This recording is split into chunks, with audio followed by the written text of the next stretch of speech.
வணக்கம் Subiksha TV channel நேர்களே, நான் உங்கள் அன்பான சயின்டிபிக் வேதிக் அஸ்ட்ராலஜர் அஸ்ட்ரோரஞ்சி பேசுகிறேன்.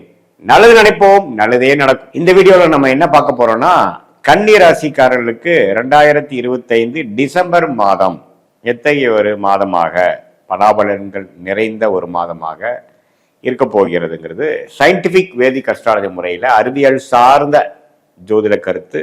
எந்த விதத்திலும் மூட நம்பிக்கைகள், பரிகாரங்கள் மிகைப்படுத்தாமல் உள்ளது உள்ளவாறு பார்க்க போறோம். அதுல பாருங்க, கன்னி ராசிக்காரர்களுக்கு வந்து 7ஆம் இடத்துல சனி, குரு 10ஆம் இடத்துல, ராகு 6ஆம் இடத்துல, கேது வந்து 12ஆம் இடத்துல இருந்தார். இப்போ டிசம்பர் மாதம் பிறக்கும் பொழுது பாத்தீங்கன்னா, குரு அதிவக்ரமாக 11ஆம் இடத்துல முதல் 2 வாரம் 11ஆம் இடத்துல அதிவக்ரமாக இருந்து சூரியன், செவ்வாய், சுக்கிரன் 3ஆம் இடத்துல பார்க்கிறார். இது ஒரு நல்ல ஒரு அமைப்பு. ஏன்னா 7ஆம் இடம் என்று சொல்லப்படுகிற திருமணஸ்தானம், பங்குதாரர் ஸ்தானம், நண்பர்கள் ஸ்தானத்தை குரு பார்த்து அந்த சனி அந்த பிரச்சனையை கொடுத்துட்டு இருந்த கருத்து வேறுபாடுகிற பிரச்சனை, மைண்ட் டென்ஷன், ஸ்ட்ரெஸ், ஒரு இணைபிரியாத ஒரு ஒரி, இது எல்லாத்தையுமே குறைக்கக்கூடிய அமைப்பு வந்து கடந்த அக்டோபர் மாதத்திலிருந்து கொஞ்சம் படிப்படியாக அந்த குருவின் பார்வை பெறுவது டிசம்பர் முதல் 2 வாரமும் இருக்கிறது. ஸோ அது வந்து ஒரு அற்புதமான ஒரு அமைப்பு. ஸோ அதனால பார்த்தீங்கன்னா, உங்களுக்கு வந்து இந்த நேரத்தில் கொஞ்சம் இல்லறத்தில் வந்து சில கருத்து வேறுபாடுகள்னால இருக்கக்கூடிய ஹஸ்பண்ட் ஒய்ஃபாக இருக்கட்டும், மாமனார் மருமகனாக இருக்கட்டும், மாமியார் மருமகளாக இருக்கட்டும், இவங்களுக்குள்ளெல்லாம் கொஞ்சம் பேட்சப் பண்ணிக்கக்கூடிய, கொஞ்சம் பரஸ்பர அன்பும் அக்கறையும் கொஞ்சம் கிடைக்கக்கூடிய ஒரு அமைப்பு கொஞ்சம் இருக்கு. அதே மாதிரி ராசி அதிபதியாகிய புதனே பார்த்தீங்கன்னா, நட்பு வீட்டில், சுக்கிரனோட வீட்டில் 2ஆம் இடத்துல இருக்கிறது ஓரளவுக்கு எல்லாத்தையுமே சமாளிச்சிடலாம். என்னதான் பிரச்சனை வந்தாலும் எல்லாத்தையுமே சமாளிக்கக்கூடிய அமைப்பு வந்து கொடுக்குது கன்னிராசிக்காரர்களுக்கு. அப்புறம் பாருங்க, 3rd and 4th வீக் வந்து குரு வந்து 10ஆம் இடத்துக்கு போய் தொழில் மேன்மை, என்ன வேலை செய்யறீங்களோ, என்ன தொழில் பண்றீங்களோ அதுல எகெயின் பேக் டு ஃபோக்கஸ். இது வந்து ஒரு லாபங்கள் எடுக்கக்கூடிய முதல் 2 வீக்ஸ் வந்து ஒரு லாபங்கள் எடுத்து சில பிரச்சனைகள் சார்ட் அவுட் பண்ணிக்கக்கூடிய அமைப்புக்கு அப்புறம் அது அப்படியே கண்டினியூ மெயின்டெனன்ஸ் மோட்ல கண்டினியூ பண்ணக்கூடிய அமைப்புகள் இருக்கு. மாணவர்கள்லாம் பார்த்தீங்கன்னா அருமையா படிக்கக்கூடிய ஒரு அற்புதமான மாதமாக இருக்கு. ஏன்னா இதுவரை கொஞ்சம் டிஸ்ட்ராக்ஷன்ல இருந்தவங்களுக்குலாம் பார்த்தீங்கன்னா இப்போ கொஞ்சம் டிஸ்ட்ராக்ஷன் இல்லாமல் ஃபோக்கஸோட, கான்சென்ட்ரேஷனோட படிக்கக்கூடிய அமைப்பு கொடுக்குது. ஏன்னா புதன் எந்த விதத்திலையும் பாதிக்கப்படவில்லை. செவ்வாயோட சேர்ந்து அக்டோபர் மாதம், நவம்பர் மாதம் முழுவதும் பாதிக்கப்பட்ட புதன் இப்போ பார்த்தீங்கன்னா கொஞ்சம் தனிச்சிருக்கிறார். ஸோ அதை வந்து நீங்கள் பயன்படுத்திக்கலாம். எக்ஸாம் ப்ரிப்பேர் பண்ணுறவங்க, ஹையர் ஸ்டடீஸ் ப்ரிப்பேர் பண்ணுறவங்க, கவர்மெண்ட் எக்ஸாம்ஸ் ப்ரிப்பேர் பண்ணுறவங்க, காம்படிட்டிவ் எக்ஸாம்ஸ் ப்ரிப்பேர் பண்ணுறவங்க, இவங்க எல்லாமே பார்த்தீங்கன்னா நல்லாவே இந்த டைமை வந்து யூஸ் பண்ணி நீங்கள் நாளுக்கு நல்லாவே ஓரளவுக்கு படித்து நீங்கள் எளிதில் வந்து உங்களுடைய எக்ஸாம்ஸ், உங்களுடைய தேர்வுகளை வந்து வெற்றி பெற முடியும் என்று நான் சொல்ல விரும்புகிறேன். அதே சமயத்தில் இந்த கன்னிராசிக்காரர்களுக்கு பாருங்க, சனி வந்து 7ஆம் இடத்துல இருந்து ராசியை பார்த்து கடந்த 6 மாதமாவே ஒரு ஸ்ட்ரெஸ்ஸும் ஒரு ப்ரெஷரும் கொடுத்துட்டு இருந்தது வந்து கொஞ்சம் சற்று தனியும். உச்சகுருவின் பார்வை சனி மேல விழுகிறதுனால கொஞ்சம் வந்து டென்ஷன் விலகி கொஞ்சம் ரிலாக்ஸ் பண்ணிட்டு ஒரு செல்ஃப் கான்ஃபிடென்ஸ் கிடைக்கக்கூடிய அமைப்பு கண்டிப்பாக கன்னிராசிக்காரர்களுக்கு இருக்கு.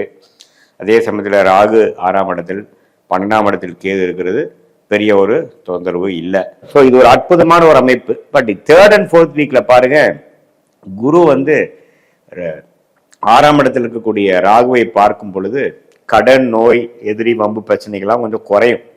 இது என்னன்னா, இது வரைக்கும் நம்ம கொஞ்சம் கடன் இருந்ததுன்னா சில லாபங்கள் எடுத்து கடனை அடைச்சிக்கலாம். சிசி லிமிட், ஓவர் டிராஃப்ட்ல வச்சு தொழில் பண்ணிட்டு இருக்கிறவங்களுக்குலாம் பார்த்தீங்கன்னா கொஞ்சம் குறைச்சிக்கக்கூடிய அமைப்புகள் 3rd and 4th வீக்ல உண்டு. ஸோ அதனால நல்ல ஒரு அமைப்பு இருக்குங்க. பொதுவாக சொல்ல போனா லக்னாதிபதி, அதாவது ராசி அதிபதி வந்து நம்ம நல்லா இருக்கிறனாலையும், செவ்வாய், சுக்கிரன், சூரியன், குருவின் பார்வை பெறுவதனாலையும் ரியல் எஸ்டேட் துறையில் இருக்கிறவங்க, மெடிக்கல் துறையில் இருக்கிறவங்க, எலக்ட்ரிக்கல் துறையில் இருக்கிறவங்க, மீடியா துறையில் இருக்கிறவங்க, ஐடி துறையில் இருக்கிறவங்களுக்குலாம் நல்ல மேன்மை, ப்ரொமோஷன், அது மாதிரி விஷயங்கள்லாம் கிடைக்கக்கூடிய அமைப்பு கண்டிப்பாக உண்டு. அதே சமயத்தில் கொஞ்சம் ஃபேமிலியில் லாஸ்ட் 2-3 மந்த்ஸாகவே கொஞ்சம் டிஸ்டர்பன்ஸ் இருக்குங்கிறவங்களுக்குலாம் கொஞ்சம் சார்ட் அவுட் ஆகி கொஞ்சம் டிசம்பர் மாதம் வந்து கொஞ்சம் டூரு அதெல்லாம் போய் மைண்டு ரிலாக்ஸ் பண்ணிக்கக்கூடிய, நம்மளுடைய உறவுகளை புதுப்பித்து கொள்ளக்கூடிய ஒரு அற்புதமான அமைப்பு வந்து கண்டிப்பா இந்த டிசம்பர் மாதம் 2025 கன்னிராசிக்காரர்களுக்கு இருக்கு.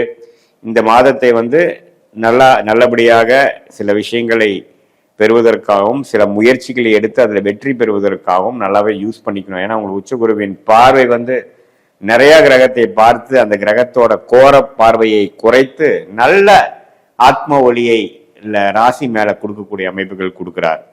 ஸோ அதை வந்து நம்ம நல்லாவே யூஸ் பண்ணிக்கலாம். ஆண்டின் கடைசி மாதமாக இருந்தாலும் நல்ல ஒரு அமைப்போட கன்னிராசிக்காரங்க இந்த வருடத்தை முடிக்கக்கூடிய ஒரு அமைப்பு இந்த மாதம் கொடுக்கறதுங்க.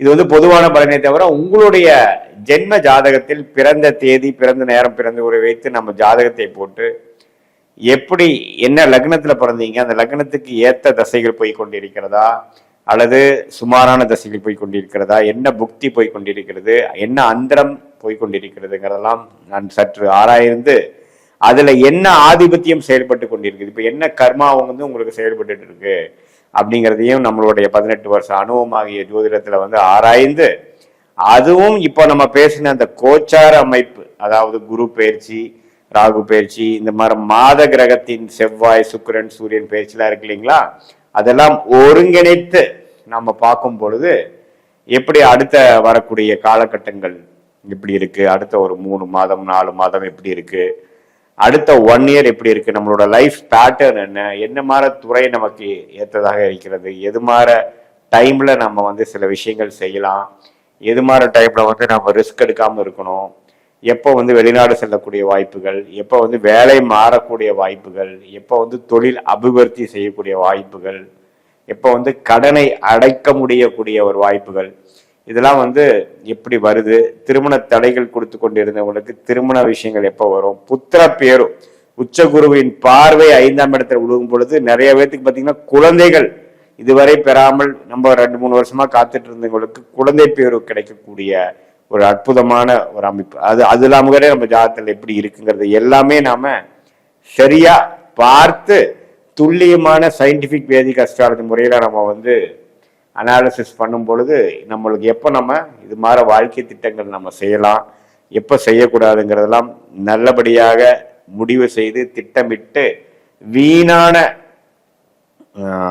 பண விரயங்கள், சமய விரயங்களை தவிர்த்து எது நமக்கு செஞ்சா நமக்கு சாதகமா இருக்குமோ, எது நமக்கு பிராப்தமான விஷயமோ அதை அறிந்து தேவையற்ற விஷயங்களை வந்து நம்ம தவிர்த்து நம்ம வந்து படிப்பா இருந்தாலும் சரி, வேலையா இருந்தாலும் சரி, தொழிலா இருந்தாலும் சரி, பண விஷயமா இருந்தாலும் சரி, திருமண விஷயமா இருந்தாலும் சரி, குழந்தைகள் பற்றிய விஷயமா இருந்தாலும் சரி, முதலீடு பற்றிய விஷயங்கள் எதுவா இருந்தாலும் எது மாதிரி டைம்ல எந்த விஷயத்துல எந்த டைம் பண்ணா நமக்கு பாசிட்டிவா வரும், இப்ப என்ன ட்ரெண்ட் நம்ம லைஃப்ல என்ன பிராப்தங்கள் ஓடிக்கொண்டிருக்கிறது, என்ன குறி காட்டுது, அடுத்த வரக்கூடிய 6 மாதம் 1 இயர் 2 இயர்லாம் என்ன மாதிரி விஷயத்தை குறி காட்டுகிறது, நம்மளுடைய லாங் டேர்ம் பேட்டர்ன் எப்படி இருக்கு, ஷார்ட் டேர்ம் பேட்டர்ன் எப்படி இருக்குதுங்கிறதெல்லாம் சயின்டிபிக் வேதிக் அஸ்ட்ராலஜி முறையில் தெரிந்து கொண்டு அதுக்கு தகுந்த மாதிரி நம்ம வாழ்க்கை முடிவுகளை எடுக்குமே ஆனால் எளிதில் வாழ்க்கையில் வெற்றி பெற முடியும் என்று சொல்ல விரும்புகிறேன். மீண்டும் மற்றொரு காணொலியில் சந்திப்போம்.